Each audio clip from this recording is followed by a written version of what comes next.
Kingdom of Christ, presenting you Asali and Nyuki show, Rediscovering Africa. Your time for information, empowerment, and motivation. Welcoming our host, none else but Michael Kobina.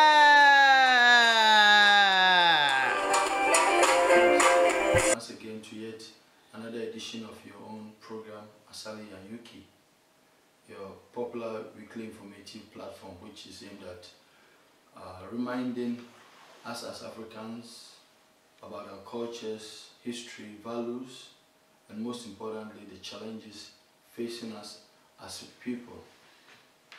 Today's discussion is going to be focusing more on some questions which our guests, our viewers, you out there, has been posting to us, and would very much so want to get some answers from us, and we are very much happy to have been able to try to find answers to some of your questions which you have posted to us. And today I'm not alone. As usual, I have a guest with me who will be helping us find some answers and to you that you requested, because he is part of this production team and he's our editor-in-chief, and he is here with us, who will be the best person to give answers to you as requested. So welcome viewers once again, and my guest for today is in the person of Brother Elijah. And yes, welcome sir. Thank you, sir. How have you been? I'm fine. Very good. Yeah. Yes. And the last time we met, we had a few discussions and talked about certain things that you had in pipeline about empowering the youth and also sensitizing them to be aware of their inner built activity potentials and all those things. And as a result of that, we have had some interesting questions which has been posted to us, and we would like to have you to be part of in program in trying to get answers for our viewers. Yeah. So you are once again welcome. Thank you. Thank you. And it's good to hear that there are so many people who watched your program and they wanted to get more answers. I want to take this opportunity to greet all our viewers wherever they might be watching from all around the world, especially our brothers and sisters from Africa, those who are in Africa, our motherland, but also those of us who are in the diaspora.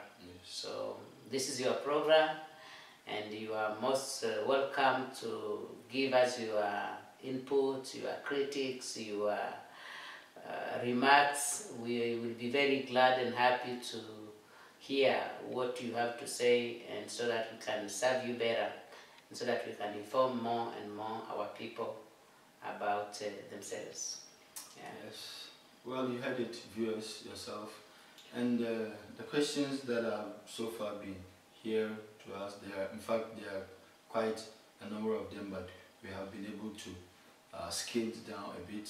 Yeah, but the most important ones, which people would like to very much get to know about it, is how come the name Asali and Nyuki, and where does it originate from?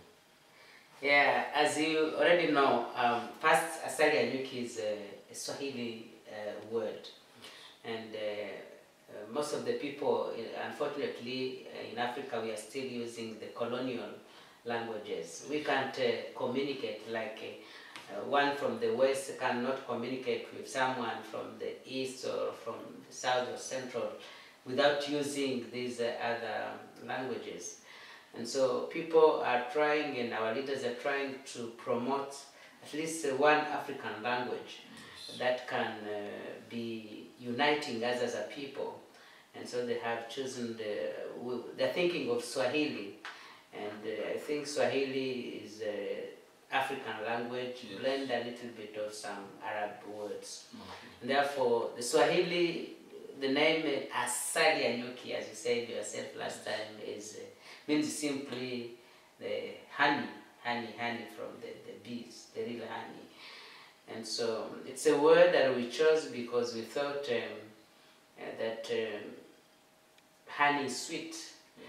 Honey comes from natural stuff, yes. And it's done by humble and small insects called bees.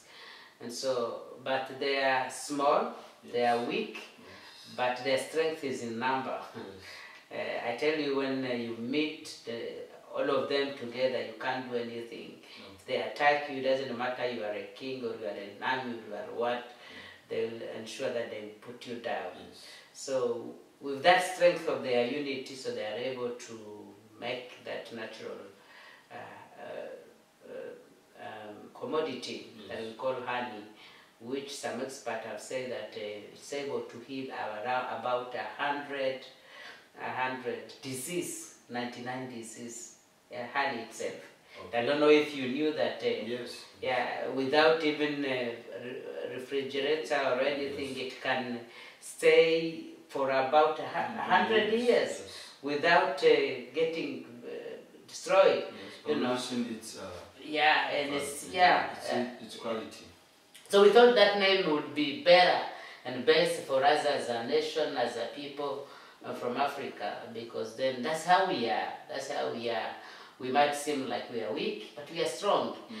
And that's why we are encouraging unity, because together as a nation, together as a people, then we can do great things, contrary to what we have believed ourselves, that we are weak. We are not. Okay. Yeah, so that's how we came up with the name.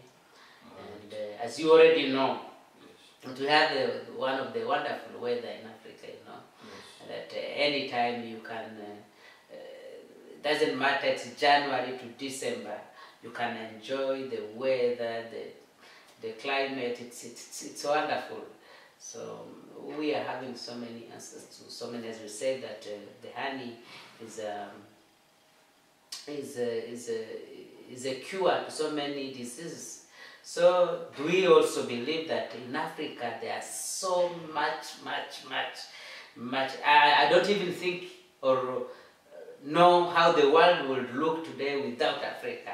Let's say you just remove Africa from the globe, then I wonder how the world would be, because many things making the world the way it is today, from technology to education and stuff, Africa is playing a very huge role. And therefore, we didn't think there is another appropriate name which would be better for this program other than that Asali and Nyuki. Yes. And that the children of Africa must know that they are sitting on Asali, they're yes. sitting on honey.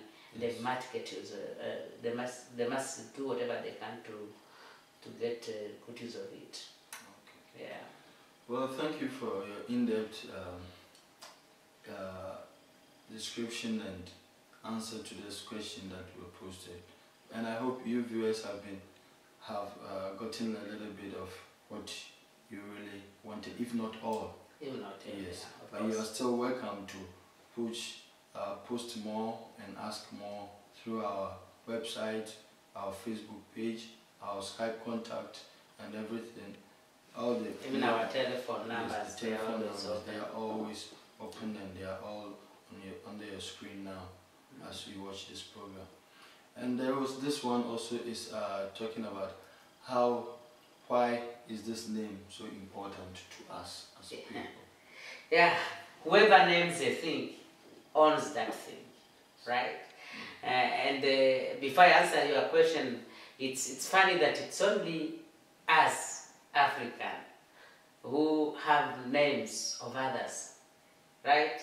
If you go to the East, for example, you can easily identify someone from Korea, for example, or from China, or from those Arabs land, from their names, right?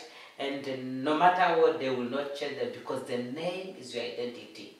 The name makes you who you are, right? And Therefore, we think that, and even in the West here where we are as well, doesn't matter, even those who went in other countries, we have people who have been in Africa for 40 or 50 years, but they still retain their original mother names. They don't take African names, right? And so this name is very important because it reminds us first of where we are coming from as a people. It reminds us that we are not any other person, that we are special, that we are a very our own origin.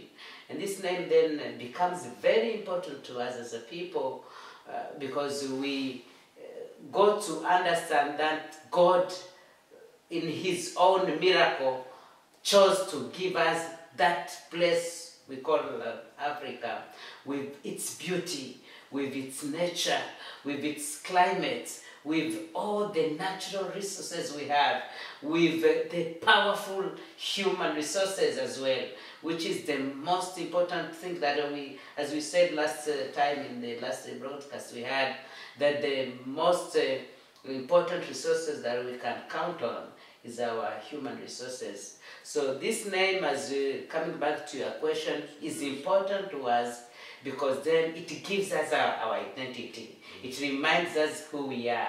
It reminds us where we're coming from. So it's your name, from as a Ghanaian, as a Congolese, as a Kenyan, as a Nigerian, as a Malawian. It's our name. I was interested last time I was watching one of our leaders in Africa. He was trying to say that he's banning some of the colonial languages. And he said that they didn't do anything to progress the country. They left only the language. And so for him, he thinks he should take away that language. But then I was wondering, now if he takes that out that language, because in his country there are so many other small dialects, so he will first have a problem of finding which of the dialects he will use to replace it. And then as an African, even if I'm not directly from that country, he has good and brilliant ideas. I still want to know about how the country is going. I still need that information. What language will we use then as a people, as a continent, so that we can be able to exchange ideas and information. That's why we're not saying that, but we think we must have our own identity, our own language, our own address. And that's very important to us. Yeah. Yes, and quickly, the next question comes in line, is next almost connected to this one you just answered, because it's also talking about who are the owners, the custodians of the name. Yeah, as I said earlier, you know, as I said earlier, when you hear somebody, I don't want even to mention some of the names, the funny names you hear us having, you know, and then you ask yourself when you hear somebody's name, you wonder, is this person from France or from Denmark or from England or wherever, right? Because it's easy to identify somebody just from their name. I was very happy some few months ago. I met a friend from our country, and we never met with him. And he was with, I was with my wife. And so my wife, as they were speaking, then asked the guy, what's your name? And he brought some foreign names. And I said, no, those are not your names. Please, I want to know your real names. And then he said the name, his family name. As soon as he said his family name, my wife could easily identify with him. He said, you mean you are the son of so-and-so? That rich man who used to live in this place and that place? He said, yeah. And I said, yeah. Can you see now the power of the name? So it's easy. With all those other names, we couldn't identify him. We couldn't know him. He was a young boy who might have been younger even before we left our country.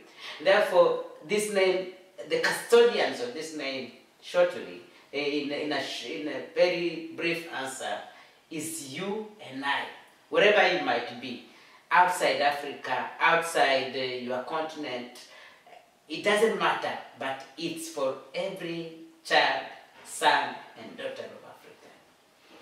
Yeah, it Well, is. yes, that is very much a powerful answer to this question, because it really speaks well of it, because like you rightly said, names are very important to give you your real lineage as to where you belongs. Yes. You see, there is some interesting thing. I don't know. I am a follower of Jesus Christ. I believe in the Bible. I am a preacher, by the way. And I believe in the scripture and I like them. But you know, some of us, we know, we know best the forefathers, the ancestors of other people. But if you are asked even 2 or 3 generation of yours, you are not, you don't know them. Yes. Perhaps the best you know it's your father and your grandfather, but you don't even know the father of your grandfather, and that's a shame. Yes. That's a shame, my brother. So we must, a people without history, we always say, is a people without a future.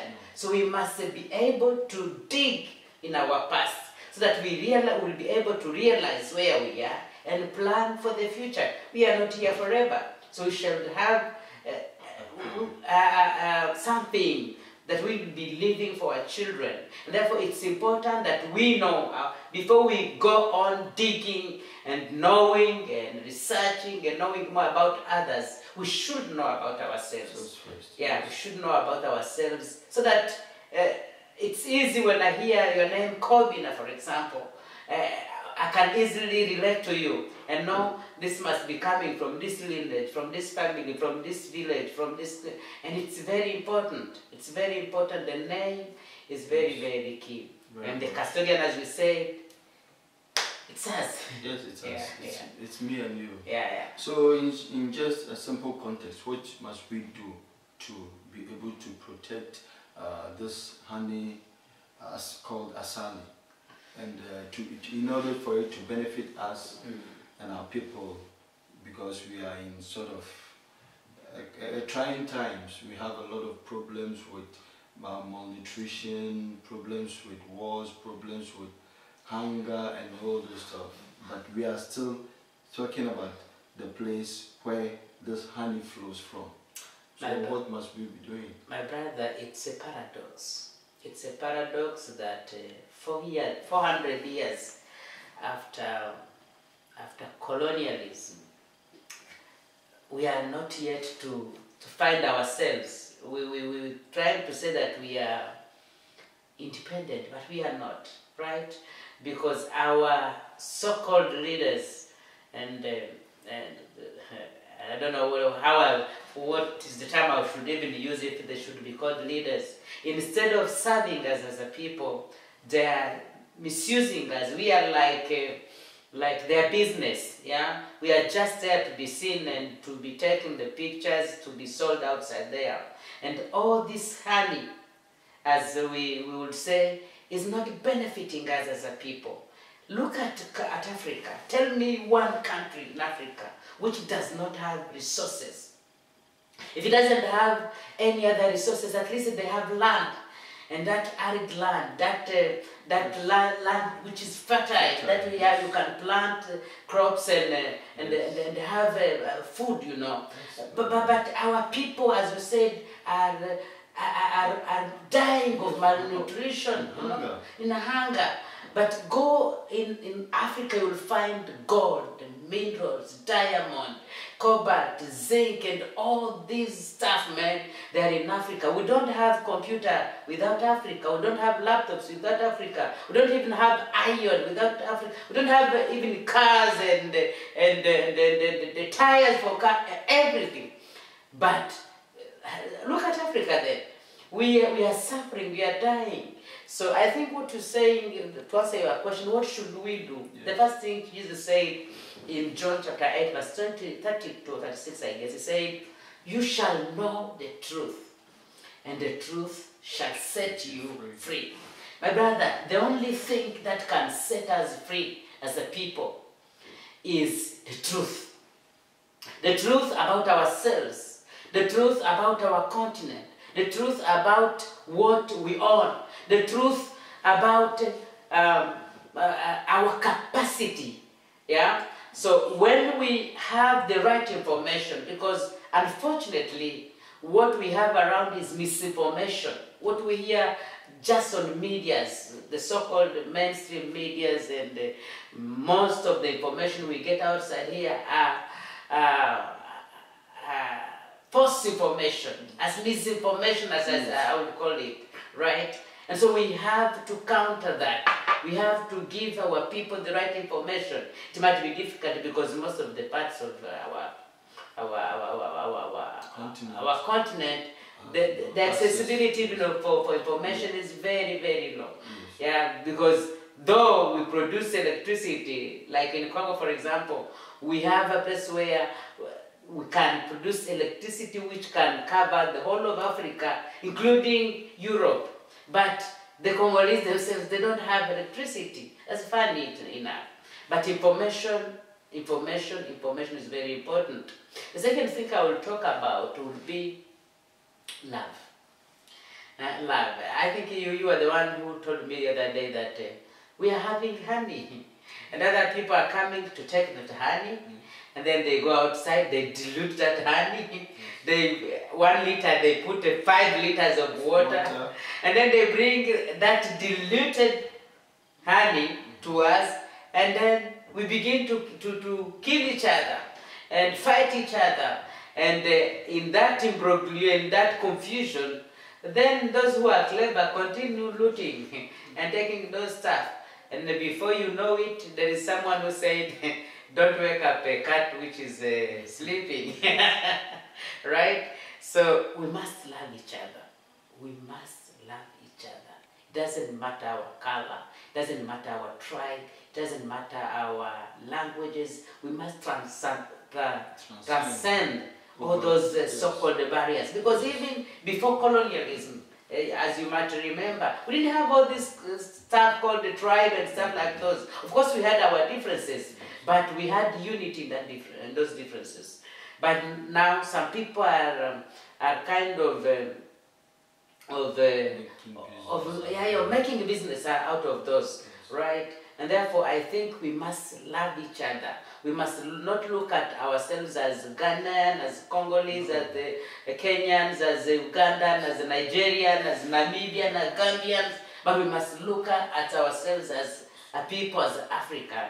And even in our small countries, we should not look at ourselves as that tribe or that tribe. No, we must look at ourselves as, until we are united, until we are able to love ourselves, until we are able to defeat hatred with love. Because someone said, you can't defeat, you can't chase darkness with darkness. No. You just need light to chase darkness. You can't chase hatred with hatred. No. And two wrongs does not make a right. By so saying, we are not trying to say that people should chase perhaps those who want to come and make some investment in Africa. No. But those who want to come and make investments in our countries should be able to respect us and do business with us and exchange with us. And this would be very much helpful for us who are in the outside. Before I forget, there is a scripture in the Bible, in the book of Jeremiah, chapter 2, verse 17. And this scripture says about, is talking about Nehemiah, who happened to be a refugee, who was in a foreign land, in exile. And then he was listening. He knew that Israel, as the Bible, if we are going back even to the question of you asked, why honey? You know, that name is powerful, that it was only that statement that Moses used to be able to convince a whole nation to leave a country, to move back home, because they were only promised that you are going in a country full of milk and honey, right? And the people couldn't wait to go and taste that honey and milk. And so Nehemiah also, when he was serving in the cabinet, he was serving the king of the country he was in. But he said, no, I should be able to go back home. But how the country was destroyed, everything they had fought for was burnt, right? And he began to cry. But he brings a call, which call I'm making myself today. Because when you are outside Africa, then you are able, when you look at other countries, the way they are progressing, the way people are developed, the way people have nothing but their system is stable, the free health care, the social aid and everything. You look at your country, you see like, it's a paradox, as we said, it's unbelievable. It's unbelievable that our people are dying in misery, in hunger, in suffering. While we have these people, we have preachers who are just also exploiting people instead of helping them. We have politicians who are not doing the contrary, Yes. right? So therefore, Nehemiah calls people, he says, look at the condition our country, our land is in. It's in ruin, and we must stand up as one person and go and build that land. Man, he did have so many words, because people understood that it's a country flourishing of milk and honey, and that it's destroyed, and that's only their sons and daughters who will be able to stand as one person and build it. So they did that, and they built it. They had, of course, some challenges. It's not like it will be just an easy task. There was Sanballat and Tobijah who tried to mock them, but they didn't discourage themselves. They stood up, and of course they built it. So I said three things briefly as I talked about awareness. Information is power. I am talking about unity, love. We should be loving each other and get united. And therefore, those of us who can do whatever you can wherever you want. Don't despise yourself. Don't say, I'll do. Or don't just sit there criticizing others, saying, just blaming other people for our own mistakes. Because even though there are people who have benefited from our Asali, from our honey, but we are still responsible for what is happening. Yes, yeah. And so we must take responsibility. Those who are in school, those who are professionals, those who can do whatever they can wherever they are. We must join our hands together. We must think together. We must do what we can where we are to make sure that we benefit from this. But perhaps you would have something more to add on this, perhaps because we must do something about this honey. Yes. It is very like you are asking me. Now you turning to the host on the program, asking me host also a question. All I have to say is that it is very, very incredible that we have such wealth in natural resources, in human beings, such wealth in abundance, and yet we keep begging, we keep hunger. We are in dire need of food and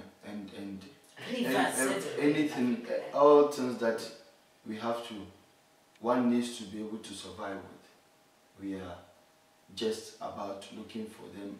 Every now and then you hear our leaders going here for aid and then loans here and there, but how are you paying? We are not paying back with money. We are paying back with natural wealth that I have a question for you as well. Why is it that all those leaders who try to work, because in Malawi, for example, there was this leader who tried to work hard to eradicate hunger, and in a short time the country was able to harvest food, and he was able even to export food to the neighboring countries. But unfortunately, he just died miraculously. Yeah. Is it a curse for Africa, or why is it that everybody who has a good idea for Africa dies? It all boils down to the love you are talking about.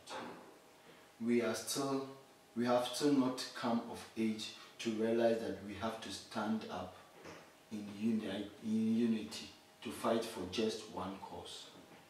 one cause for me, for you, and for everybody around us. One cause that does not benefit only one person and his own family, but us as a continent and as a people fighting for the same thing in life.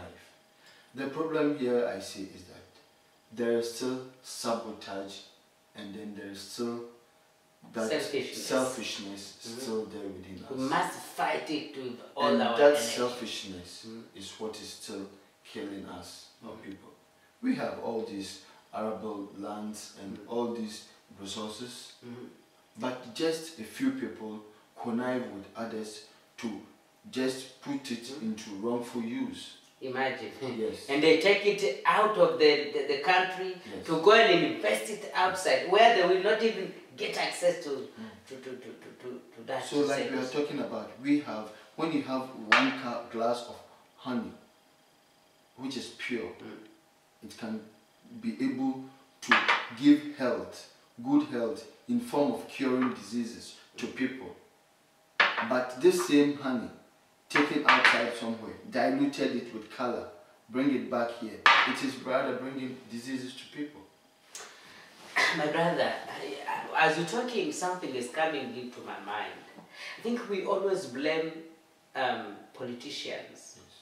But as one of the clergy people, I think the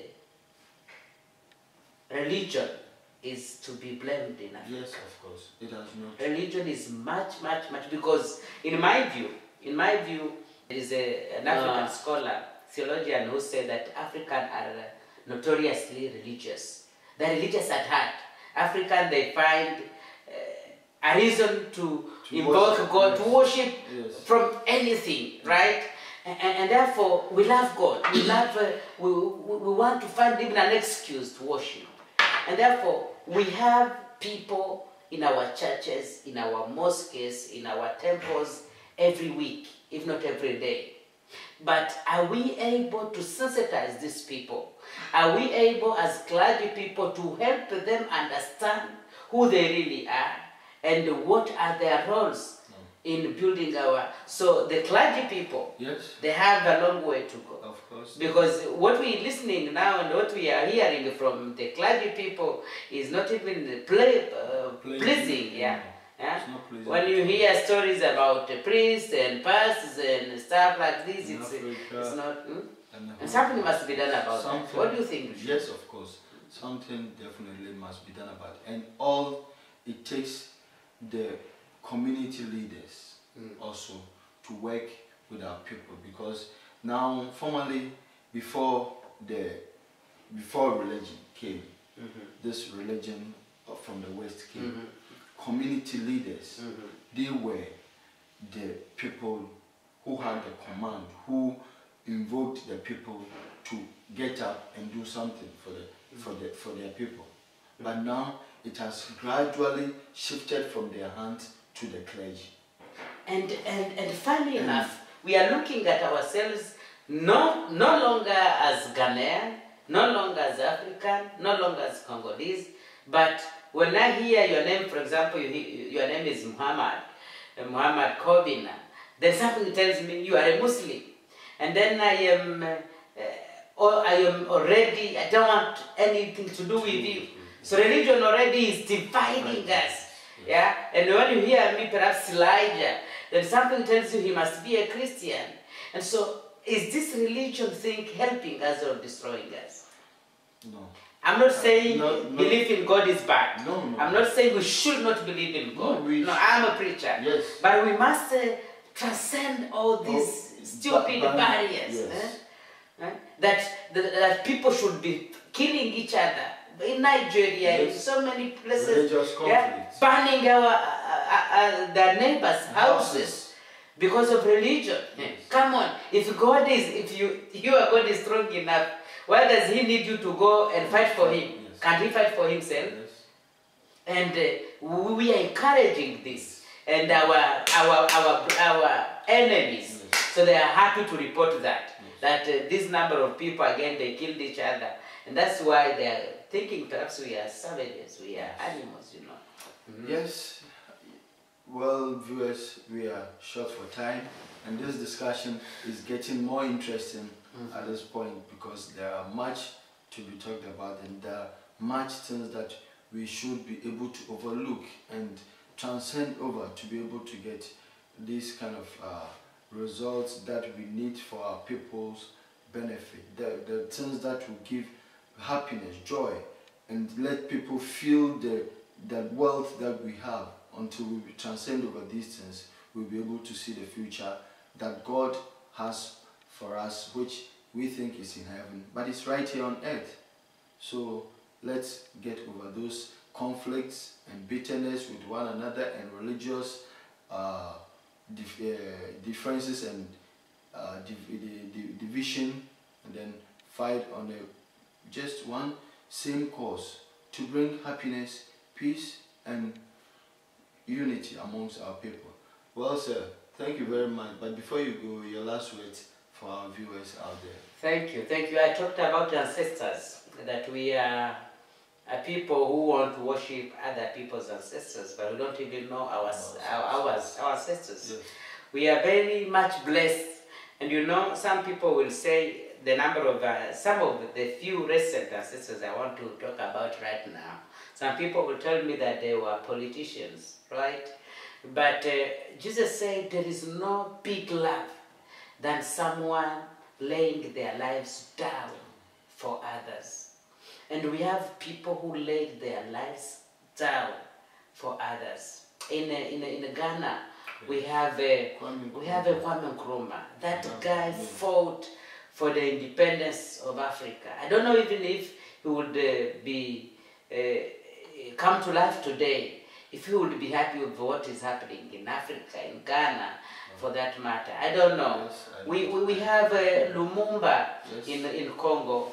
We have Nyerere in Tanzania. We have Kenyatta in Kenya. We have a mass of these people, our leaders, our ancestors. And these people, they fought to the last drop of their blood, yes. Right? And we can't even remember these heroes. We even have our recent hero, Gaddafi, and Mandela, right? These people, Mandela, who was 27 years, man. He would have enjoyed his life like any other person, but he fought because he wanted equality. He said in his speech that I have fought against white domination, and I fought against black domination, because God created us to dominate the world, to dominate animals and stuff, but not a human being dominating another human being on ground of race or gender or color or nothing like that. So I want to say that it's our time. It's our time to sit down and think, not just to criticize, not just to put blames outside there, but as a people to calm down. And that's why we have this platform, so that we can exchange ideas, especially those of you brothers and sisters who are in the diaspora. We have brains, we have scholars, we have professionals, we have people, we have clergy people, we have all these kind of people, and you know the treatment that we are having outside there. And the people are saying there is no place which is best than home. Home is always best, isn't it? Yes. And so we must do whatever we can. We must work together that we get to benefit from this asali, which is honey, that nobody gave us. We didn't choose to be born where we were born, but it was given to us by Allah, by God, by Jehovah, by our Lord, so that we might take a good care of it. And before we leave here, so we must do our share and leave it to the next generation to start from where we have ended. Thank you, sir, for inviting me. Yes, you're very much welcome. It's my pleasure to be here. Yes. Perhaps we will have a time to answer more questions, because myself, I'm still feeling like I had more to say, yes. But unfortunately, time is against us. So thank you very much once again. Yeah, thank you. To get hold of you again when we call upon you. Yeah, thank you, sir. Well, viewers, this is all what we have for you today, and I hope it has been an interesting program and you've enjoyed it, and you've learned or taken something out of it. Let us see your input, what you have more for us, and then what you can bring about to contribute towards this cause that we are fighting. And I hope in the name of the Lord, our Creator, that we worship and serve each day, will one day get to the bottom of this.